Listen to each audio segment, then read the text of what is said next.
Criticism of Friedman's Quantity Theory of Money, part third, MCom final EFM. Paper का नाम है monetary policy, संख्या 207। जो Friedman quantity theory of money है उसका आलोचनात्मक वर्णन इस वीडियो में किया गया है और ये फ्रीडमैन क्वांटिटी थ्योरी का पार्ट थर्ड वीडियो है।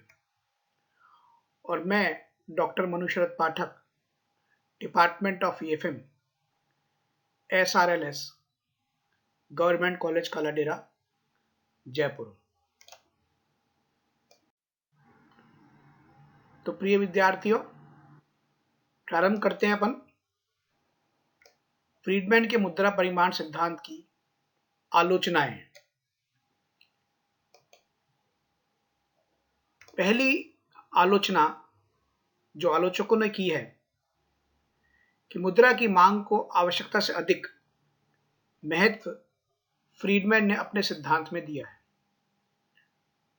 उनका यह कहना है कि मुद्रा की मांग के द्वारा ही मुद्रा के मूल्य को समझाया जा सकता है।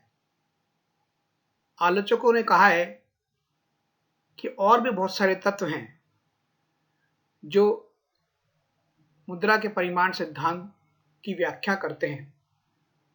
उन तत्वों को फ्रीडमैन ने अपने सिद्धांत में नहीं शामिल किया है। उन्होंने तो केवल उन तत्वों को वर्णन किया है, निर्धारित किया है जो मुद्रा की मांग पर प्रकाश डालते हैं।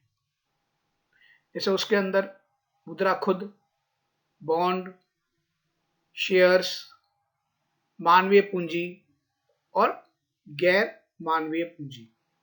उनका कहना है इसलिए ही लोग मुद्रा की मांग करते हैं क्योंकि इन पांचों को वे विनियोजन करना चाहते हैं, संपत्ति के रूप में देखते हैं।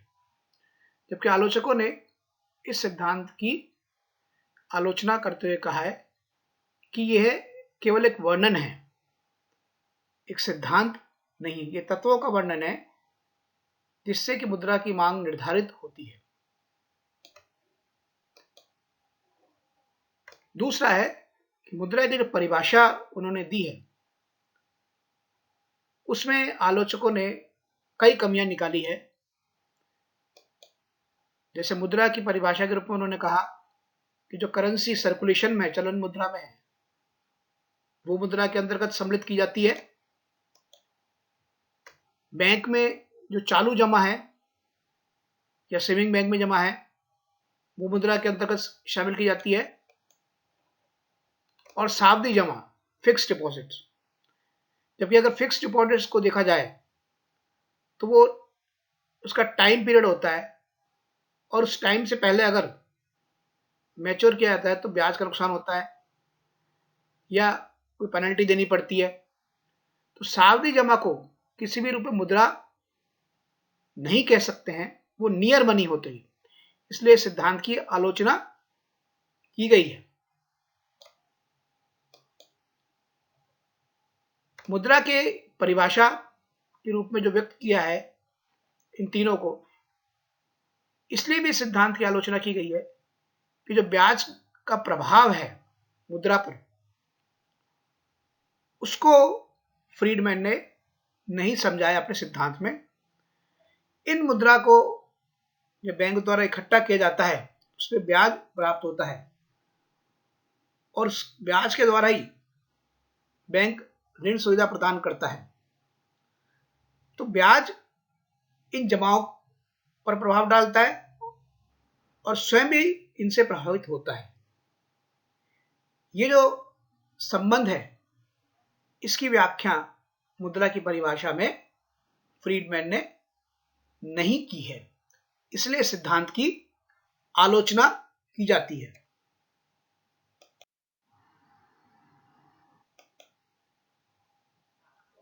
नेक्स्ट लिया है आपने मुद्रा और आर्थिक विकास का महत्व, जो फ्रीडमैन ने समझाया है।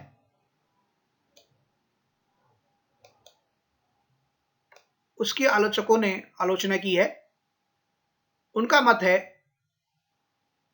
कि मुद्रा की मात्रा में परिवर्तन से आर्थिक विकास में परिवर्तन होता है। किस प्रकार से परिवर्तन उन्होंने बताया है कि अगर मॉनेटरी अथॉरिटी देश में मुद्रा की पूर्ति में वृद्धि करती है तो उससे जब सप्लाई ऑफ मनी बढ़ जाती है तो ब्याज दर में कमी आ जाती है, आसानी से लोगों को ऋण सुविधाएं मिलने लगती है, लोग उधार लेना पसंद करते हैं, उसमें वृद्धि करते हैं, वस्तुएं खरीदना पसंद करते हैं, उपभोग कंजम्पशन बढ़ जाता है,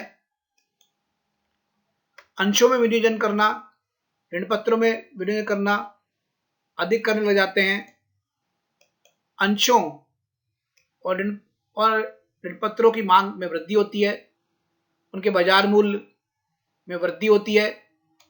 जब उनके बाजार मूल्य में वृद्धि होती है तो कंपनियों के पास अधिक पैसा पहुंचता है, उत्पादन में वृद्धि होती है जिससे और प्रोडक्शन बढ़ता है, सप्लाई बढ़ती है, पूर्ति बढ़ती है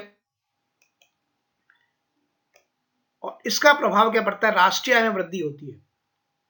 लेकिन इसके ठीक विपरीत अगर मुद्रा में कमी होती है तो इसका बिल्कुल उल्टा असर पड़ता है। यानी मुद्रा में अगर कमी होती है तो ब्याज दर में वृद्धि होती है, लोग कम उधार लेते हैं, अंशों ऋण पत्रों में कम विनियोजन करते हैं, जिससे उत्पादन में कमी होती है, पूर्ति में कमी आती है, राष्ट्रीय आय में कमी आती है। इस तंत्र को, इस चक्र को पूरा समझाया है फ्रीडमैन ने अपने सिद्धांत में।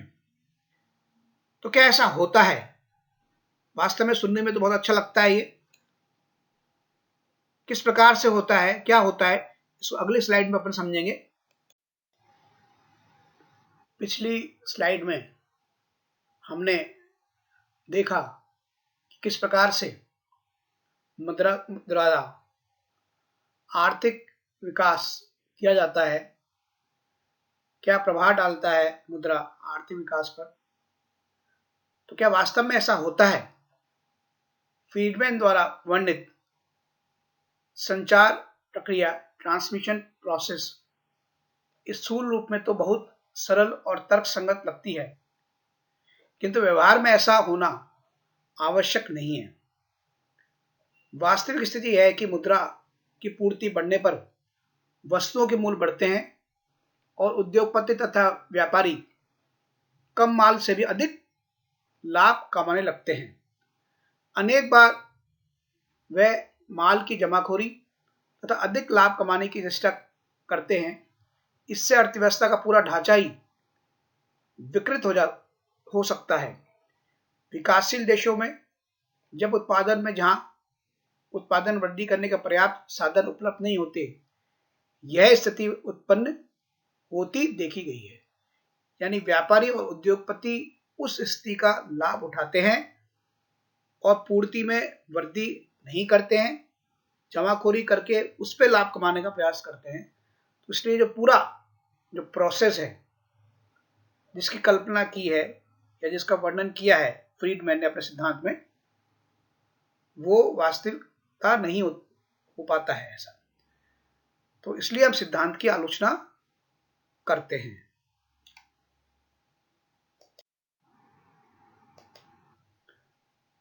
अब मुद्रा पूर्ति की दर जो फ्रीडमैन ने समझाया है, इसको फ्रीडमैन ने मूल्यों में स्थायित्व के लिए सुझाव दिया है कि मुद्रा की पूर्ति में एक निश्चित दर पर वार्षिक वृद्धि की जानी चाहिए। इस दर का निर्धारण उत्पादन की मात्रा, अर्थतंत्र के अन्य तत्वों के आधार पर किया जा सकता है। यानी फ्रीडमैन कहते हैं कि एक निश्चित दर पर मुद्रा की पूर्ति में वृद्धि की जानी चाहिए जो तय हो और प्रतिवर्ष की जानी चाहिए, जिससे कि आर्थिक जो क्रियाएं हैं वो सुचारू रूप से चल सके।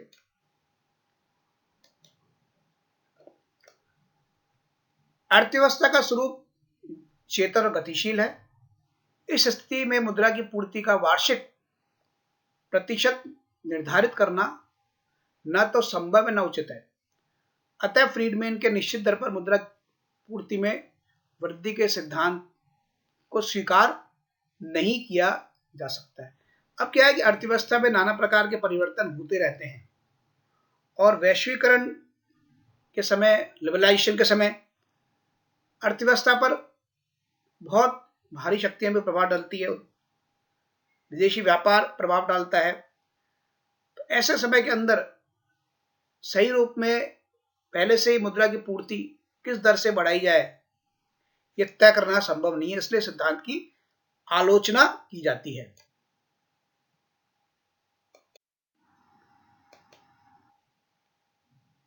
अब है फ्रीडमैन का जो स्थायी आय की धारणा है वो एक केवल भ्रम है, भ्रामक है।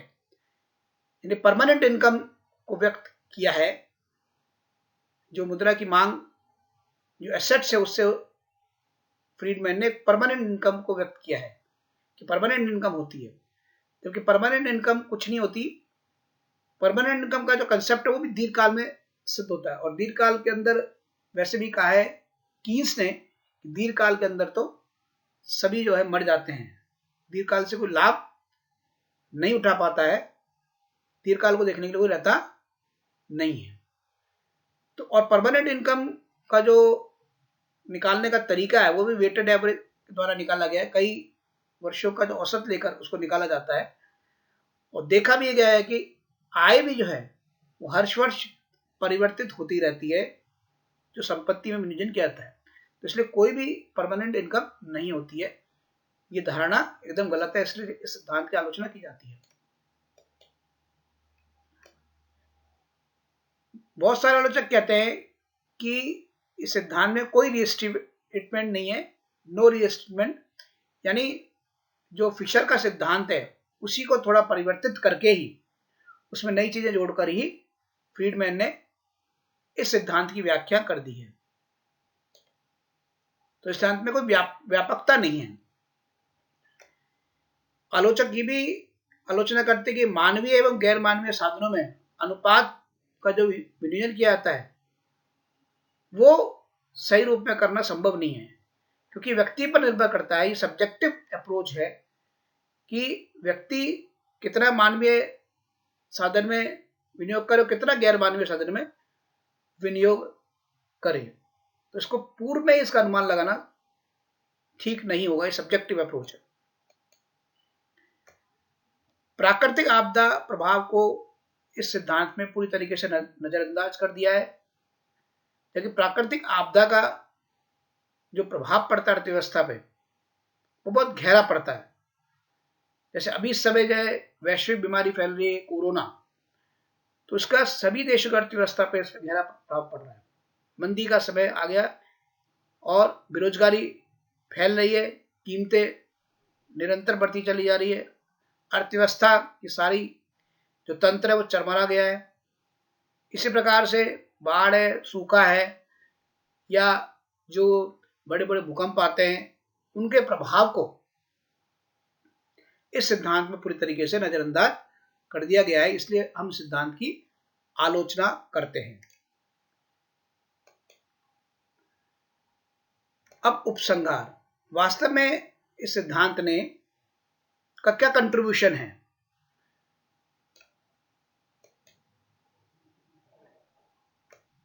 इस सिद्धांत में ये समझाया गया है कि मौद्रिक परिवर्तन के कारण आर्थिक क्षेत्र में उतार चढ़ाव होते हैं। वो मौद्रिक परिवर्तन कौन कौन से हैं उनकी व्याख्या बहुत ही अच्छे तरीके से फ्रीडमैन ने अपने सिद्धांत में की है। तो ये एक आधार है अर्थव्यवस्था को समझने का, ये सिद्धांत। मुद्रा की मात्रा में वृद्धि से मूल्य स्तर में वृद्धि होना स्वाभाविक है। इसको भी बहुत बढ़िया तरीके से, अच्छे तरीके से फ्रीडमैन ने अपने सिद्धांत में व्यक्त किया है, समझाया है। मुद्रा की मांग के महत्व को स्पष्ट करते हैं। फ्रीडमैन ने मुद्रा की मांग के महत्व को पूरा स्पष्ट किया अपने सिद्धांत के अंदर, बड़े व्यापक रूप में इसको समझाया है। फ्रीडमैन ने मुद्रा की मांग के महत्व को अधिक वैज्ञानिक एवं व्यापक रूप में प्रस्तुत किया है। इस दृष्टि से उनकी व्याख्या में पर्याप्त तर्क और युक्ति भी है, ऐसा कहना उचित एवं आवश्यक है। तो इसलिए निश्चित रूप से फ्रीडमैन के सिद्धांत से एक नई दिशा अर्थव्यवस्था को मिली है। अर्थव्यवस्था के विभिन्न जो क्रियाएं हैं उनको समझने में और उसके अनुसार नीति का निर्धारण करने में, नियोजन करने में एक मार्गदर्शन, एक मील का पत्थर ये सिद्धांत हुआ है। ये कहना जो है न्यायोचित होगा इस सिद्धांत के विषय में।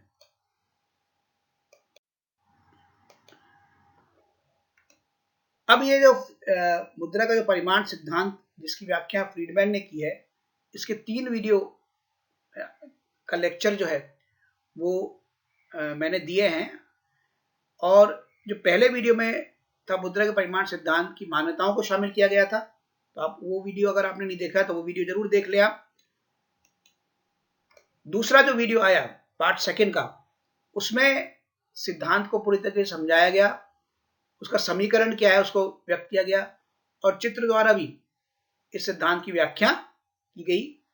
तो उसको भी आप जरूर देख लें, जिससे इस सिद्धांत को पूरी तरीके से समझने में आप आसानी रहे, और अगर ये परीक्षा में पूछा जाता है तो आसानी से आप उसके उत्तर लिख सकें। और तीसरे वीडियो में सिद्धांत की आलोचना की गई है और उपसंहार का वर्णन किया गया है। धन्यवाद, आपने ये वीडियो देखा। कमेंट बॉक्स में जाके कमेंट जरूर कीजिएगा और आपको ये कितना लाभान्वित होगा और आपको कितना इसको समझ में आया फ्रीडमैन का सिद्धांत इस वीडियो में, इसको लिखना कमेंट बॉक्स में जाकर ना भूलिएगा, जरूर इसको व्यक्त करना। जय हिंद, जय भारत।